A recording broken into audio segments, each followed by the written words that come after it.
Wabarakatuh. Waalaikumsalam warahmatullahi wabarakatuh.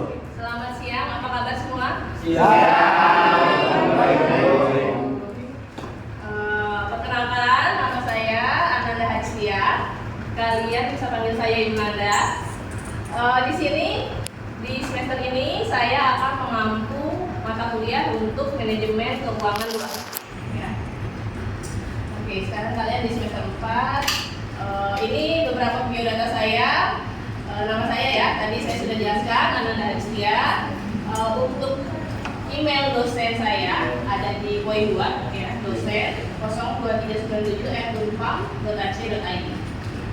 Yang ketiga itu adalah nomor WhatsApp saya ya. Ketua kelas boleh dicatat nomor WhatsAppnya untuk memudahkan komunikasi kita seputar perkuliahan di dalam kelas ya. Dari nomor induk dosen nasional yang saya punya. Saya mengajar di Unpam sudah sekitar 5 tahun. Konsentrasi yang biasa saya ambil adalah keuangan, seputar dengan keuangan. Oke.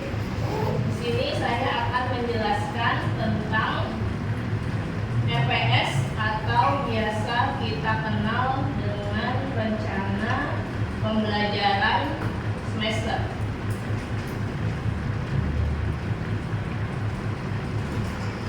Karena mata kuliah kita manajemen keuangan itu ada 3 SKS, jadi untuk satu semester kurang lebih kalau kita akan ada 21 kali pertemuan ya, baik online maupun diseling ya di hybrid, jadi ada yang daring, ada yang luring. Di sini RPS-nya akan saya bacakan.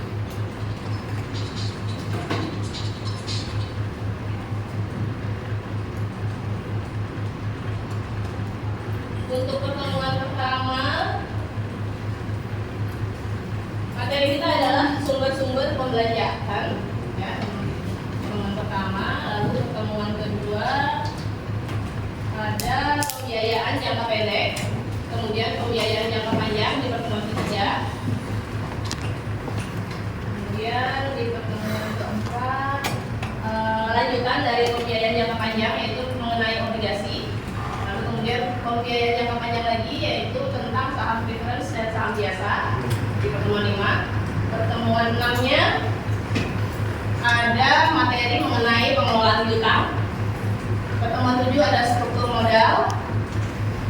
Kemudian di pertemuan 8 ada struktur modal lanjutan. Di pertemuan 9 ada anggaran modal optimal. Pertemuan 10 ada manajemen resiko investasi ya. Jadi kita akan menilai resiko aliran kas dan resiko dari sebuah proyek. Pertemuan ke-11 ada manajemen resiko investasi lanjutan mengenai analisa investasi. Pertemuan 12-nya ada keputusan investasi. Pertemuan 13 pembelajaran kita mengenai opsi. Pertemuan 14 mengenai penganggaran kas. Di pertemuan 15, 16 ya ada 2 kali tentang biaya modal ya, karena biaya modal butuh lanjutan ya, tidak cukup dengan satu pertemuan aja. Kemudian di pertemuan 17 ada tentang pasar modal. Pertemuan 18-nya pengantar manajemen keuangan internasional. Di pertemuan 20 analisa financial leverage. Dan pertemuan terakhir mengenai kebijakan dividen. Ini tentang RPS yang akan saya berikan ya perkuliahan kepada kalian selama 1 semester. Sedangkan untuk mengenai kontrak perkuliahan ya, sudah tahu mengenai kontrak perkuliahan di Universitas Pamulang? Saya jelaskan kembali ya. Di Universitas Pamulang kita ada beberapa instrumen penilaian. Penilaian diambil dari absensi 10%, kemudian tugas 20%, UTS 30% dan UASnya 40%. Untuk absensi ada tambahan kebijakan bahwa untuk masuk di dalam kelas absen tidak boleh di bawah 75%. Kalau di bawah 75%, otomatis nilainya akan D. Ya, walaupun UTS buat sekalian bagus. Oke ya. Oke, sampai sini cukup jelas? Jelas. Sekarang kita langsung masuk ke dalam materi kita, ya, pertemuan pertama mengenai sumber-sumber pembelanjaan.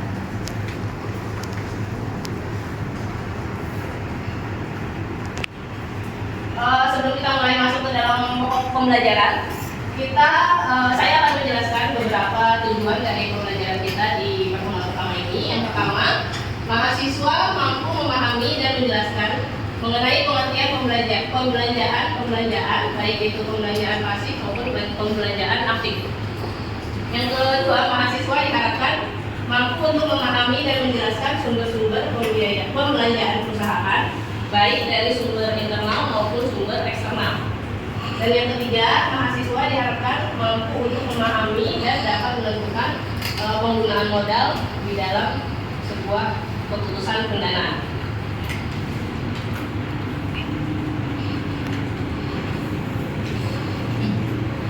Sekarang kita mulai mengenai manajemen keuangan. Ya. Manajemen keuangan, seperti yang bisa kita lihat di sini.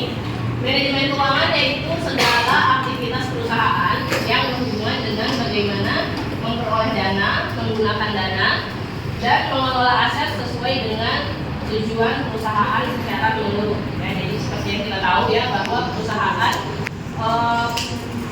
orang atau sebuah institusi atau personal membuka sebuah usaha untuk mendapatkan keuntungan. Ya. Cara untuk mendapatkan keuntungan yaitu dengan bagaimana supaya dia bisa membuka usaha, pertama kita butuh modal atau dana. Setelah kita mendapatkan dananya, maka dana tersebut akan dipergunakan untuk kegiatan operasional perusahaan sesuai dengan tujuan dari perusahaan itu sendiri. Setelah itu di sini disebutkan bahwa mengelola aset sesuai dengan tujuan perusahaan. Dengan mengelola aset sesuai tujuan perusahaan, maka yang akan diharapkan adalah hasil yang baik. Ya, ada keuntungan, ada laba. Ya, itu adalah tujuan dari perusahaan. Supaya bisa tercapai seperti itu, maka dibutuhkanlah yang namanya manajemen keuangan. Ya, supaya tujuan perusahaan bisa tercapai secara menyeluruh.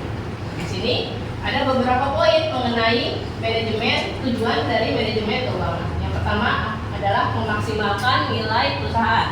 Ya, betul ya. Kalau perusahaannya itu sudah baik, sudah dapat untung secara kontinu atau sesuai periode akuntansinya ya, maka nilai perusahaan di mata masyarakat, di mata halayak luar ya akan meningkat gitu ya, sehingga tingkat kepercayaan investor juga akan naik gitu kan. Kemudian tujuan kedua adalah memaksimumkan kemakmuran pemilik perusahaan atau pemegang saham yang diukur dengan nilai harga saham ya. Perusahaan di sini apalagi yang sudah TBK ya, yang sudah menjual sahamnya kepada publik ya, itu jika perusahaan itu dinilai baik, maka harga sahamnya akan naik atau akan turun. Kalau perusahaannya dinilai sudah baik, Naik. sehingga kalau harga saham naik, pembagian dividennya untuk para pemegang saham akan besar atau akan kecil? Besar. Ya, itulah makanya tujuan manajemen keuangan untuk memaksimumkan kemakmuran pemilik perusahaan atau pemegang saham yang nantinya bisa diukur dari nilai harga saham. Oke, lanjut ya. Di sini ada fungsi-fungsi mengenai manajemen keuangan. Yang pertama ada fungsi financing, berarti yang berhubungan sama pendanaan, berhubungan dengan uang. Ya. Jadi di sini manajemen keuangan atau si manajer keuangan di dalam sebuah perusahaan, dia akan melakukan pendanaan kepada atau instrumen-instrumen modal apa yang akan dia ambil untuk memakmurkan perusahaan. Lalu kemudian ada fungsi yang kedua, investment. Ya. Ini berhubungan dengan fungsi bagaimana manajemen dalam sebuah perusahaan akan melakukan investasi sehingga nantinya balik modalnya ya akan lebih besar. Harus bisa pintar-pintar pilih investasi apa yang baik untuk sebuah perusahaan. Dan yang ketiga ada dividen policy. Ya, dividen adalah bagi hasil dari laba. Jadi bagaimana sebuah manajer keuangan dalam sebuah perusahaan akan mengambil aturan atau tindakan mengenai laba yang akan diberikan kepada para pemegang saham. Gitu, ya. Sampai di sini ada yang mau ditanyakan dulu sebelum saya lanjut? Saya lanjut ya. Lanjut. Ruang lingkup manajemen keuangan. Ini manajemen keuangan ya tadi seperti saya jelaskan di awal adalah mengenai bagaimana cara memperoleh dana, kemudian bagaimana cara menggunakan dana tersebut, dan yang ketiga bagaimana cara untuk mengelola atau mendapatkan keuntungan dari dana yang sudah digunakan. Nah di sini makanya manajemen keuangan itu menyangkut kepada kegiatan-kegiatan tentang perencanaan. Ya, jadi sebelum kita mulai melakukan investasi, kita melakukan rencana dulu kan. Ya, kita kan nggak mungkin melakukan investasi secara asal-asalan, gitu ya. Kemudian ada analisis. Ya, kemudian analisis dulu mau dibawa kemana sumber dana dari sebuah perusahaan. Dan yang ketiga adalah mengenai pengendalian kegiatan keuangan terkait dengan bidang-bidang yang menjadi tanggung jawab dari manajer keuangan. Maka secara gambar bisa saya jelaskan seperti yang ada di slide ini. Bisa saya cari ya biar lebih jelas.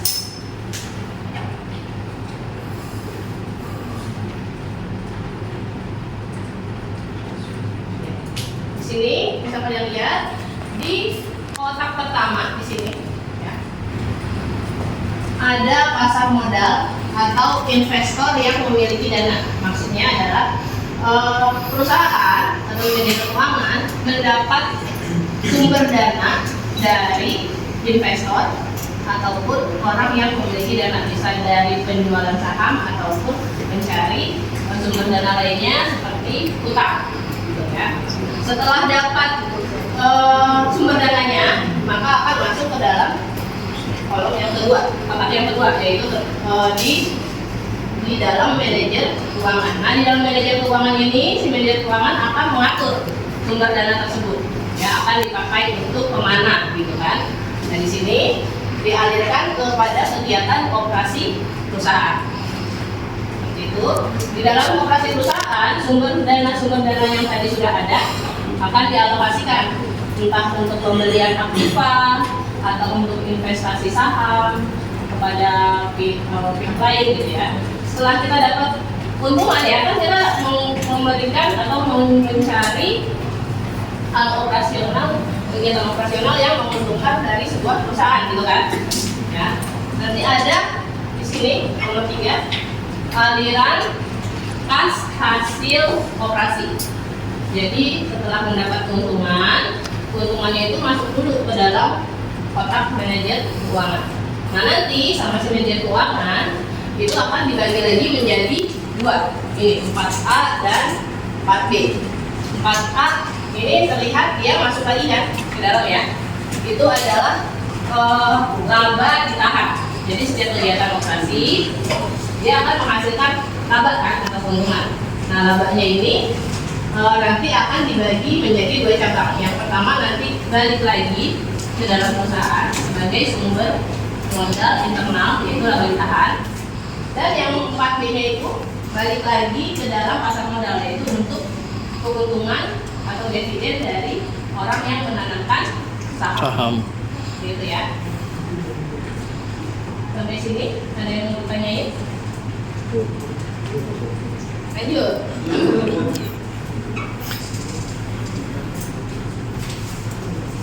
Hubungan antara manajemen keuangan dan fungsi-fungsi dari keuangan. Di sini manajemen keuangan di dalam sebuah perusahaan itu berhubungan dengan apa aja sih? Di situ ada keputusan investasi, lalu keputusan pengelolaan aset, dan keputusan pendanaan. Nah, jadi dari 3 keputusan ini bisa dilihat dari mana nanti kalau keputusannya itu bagus gitu ya, manajemen keuangan dia mengambil keputusan yang benar gitu kan. Kita lihatnya dari mana? Dari laporan keuangan berupa neraca. Jadi nanti di dalam neraca ada yang namanya aktiva lancar, ada aktiva tetap, terus ditotalkan sehingga mendapatkan total aktiva. Nah itu kelihatan tuh di situ berapa sih aset yang dimiliki oleh perusahaan tersebut, gitu ya, banyak atau enggak. Terus kita lihat lagi di neracanya di bagian pasifa. Ya, di bagian pasifa ada yang namanya komponen hutang dan komponen modal. Ya. Kemudian itu akan menjadi total pasifa. Itu kita lihat dari laporan keuangan. Nah setelah itu di keputusan pendanaan ini dia akan melahirkan yang namanya kebijakan dividen.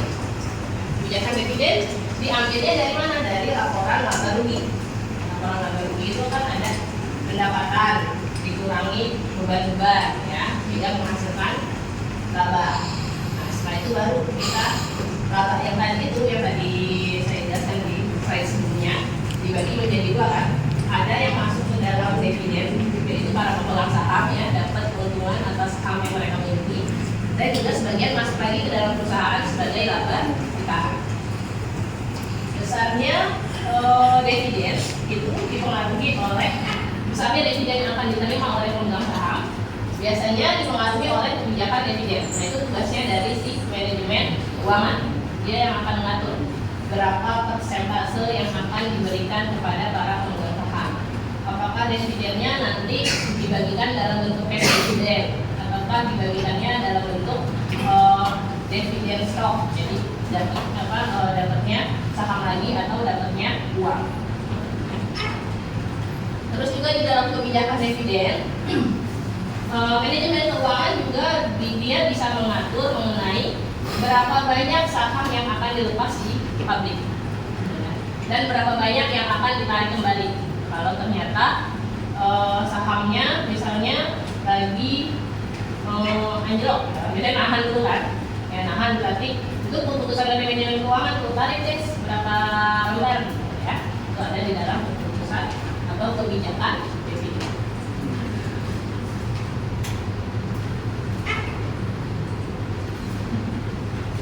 Di sini sumber-sumber dana perusahaan dibedakan menjadi 2. Ada sumber pembelanjaan aktif dan ada sumber pembelanjaan pasif.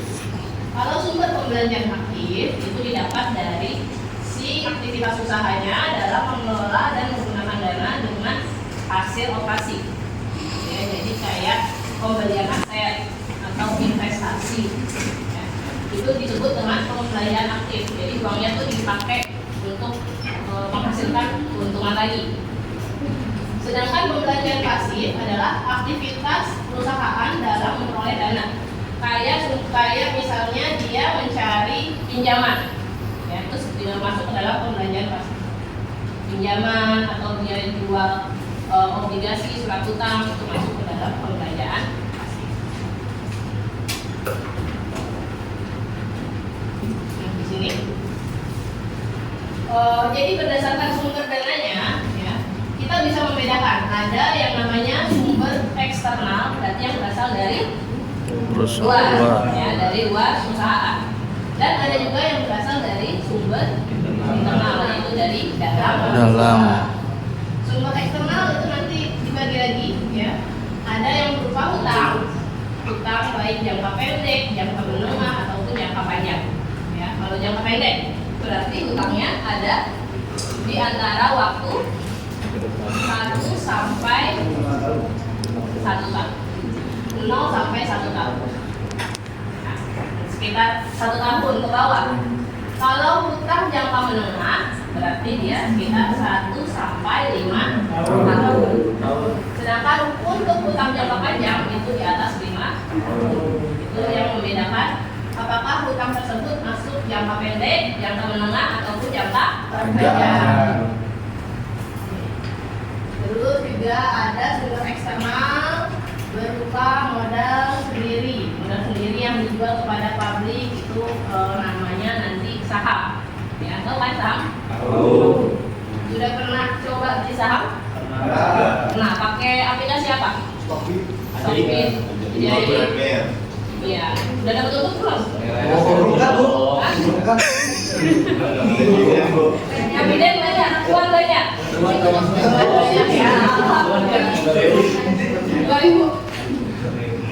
Oke, itu kalau saham. Saham resiko besar, keuntungan juga besar. Ya kan? Kalau yang poin-poin ya kan? Terus ada juga yang hutang. Hutang kalau di dalam hutang jangka panjang ya, ada yang disebut dengan obligasi. Ya, tahu kan obligasi? Surat hutang yang diperjualbelikan. Ya, jadi biasanya perusahaan mau nyari sumber dana, dia bisa jual dulu yang namanya surat hutang kepada masyarakat. Ya, misal TTH, dia menjual obligasi kepada masyarakat yang melepas obligasi senilai 5 miliar. Ya, jadi diharapkan di perusahaan itu mengharapkan si 5 miliarnya ini dia bisa dapetin dari dana yang diambil dari masyarakat. Jadi dia titip tuh obligasinya ke bank, gitu ya. Misalnya bank yang ditunjuk ada bank BCA atau bank Niaga, Permata, itu yang bertugas menjual. Nah, si bank ini nanti menjual nih kepada nasabahnya. Satu orang misal boleh minimal beli 5 juta. Ya. Nasabah bank kan banyak tuh, ya. Pastinya yang beli obligasi juga banyak. Ya. Sehingga nanti misalnya udah dapat tuh sumber dana yang diperoleh dari masyarakat 5 miliarnya itu dialokasikan untuk mendapatkan keuntungan yang lebih besar dari perusahaan. Bisa digunakan untuk aktivitas operasional, bisa beli pipa lagi, ya, bisa beli mesin, misalkan dia usahanya usaha bikin spare part, gitu. Dia butuh mesin baru, kan bisa didapatkan dari itu. Ya, nah obligasi itu biasanya ada jangka waktunya, minimal 5 tahun, dan ada keuntungannya juga. Ya. Kalau saham kita sebutnya tadi keuntungannya D. Kalau obligasi kita sebut dia sebagai kupon. Keuntungan dari obligasi disebut dengan kupon. Nah, bedanya kalau saham dividen itu kan kalau sahamnya naik berarti dividennya nanti terimanya gede, gitu kan? Ya. High risk, high Return. Oke, kalau obligasi dia lebih tetap keuntungannya. Jadi ada berapa persennya sudah ditentukan di awal. Jadi kalau misalnya obligasinya 5% keuntungannya, ya berarti dan selama 5 tahun gitu ya. Jadi selama 5 tahun kupon kita atau keuntungan kita itu selalu tetap seperti itu. Nah, jadi ini lebih safety daripada saham. Kemudian ada yang namanya sumber internal. Sumber internal dibagi lagi nanti menjadi 2 ya sumbernya. Ada yang dari laba tidak dibagi atau laba ditahan. Ini tadi ya, balik lagi ke dalam perusahaan. Itu biasanya kenapa perusahaan itu nyimpen laba ditahan ya, itu sebagai supaya dia lebih stabil perusahaannya, karena dia punya cadangan dana gitu ya. Kemudian juga dia bisa untuk merasa lebih safety aja, dia punya dana cadangan. Lalu ada sumber internal lagi disebut dengan depresiasi atau penyusupan ya. Kalau di aktiva tetap ada penyusupannya kan ya, tiap tahun. Penyusupan tiap tahun itu biasanya disimpan terus nanti bisa dialokasikan sebagai sumber internal dari sebuah perusahaan. Oke, lanjut ya.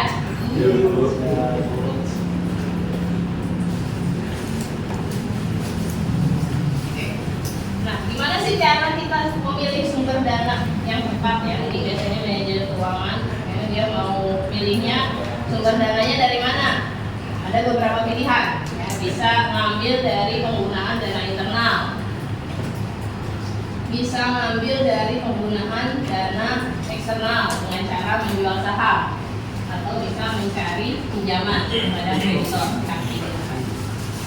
Kemudian bisa juga menggunakan dana internal dengan menjual saham lagi atau menjual obligasi, ya. Atau bisa mencari penggunaan dana dengan cara kredit jangka panjang, kredit jangka pendek, atau bisa dua-duanya.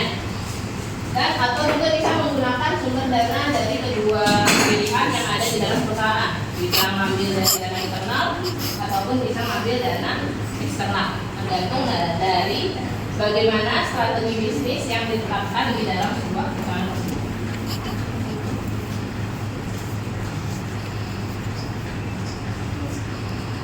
Di sini sumber dana internal ada beberapa keuntungan dan ada beberapa kerugian.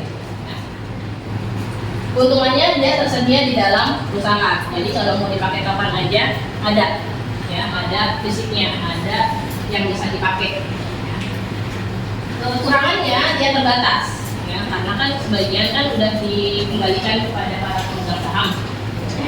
Jadi dia sumbernya terbatas. Jadi kalau mau pakai investasi bisnis yang modalnya besar, berarti dia harus cari tambahan sumber eksternal yang lain.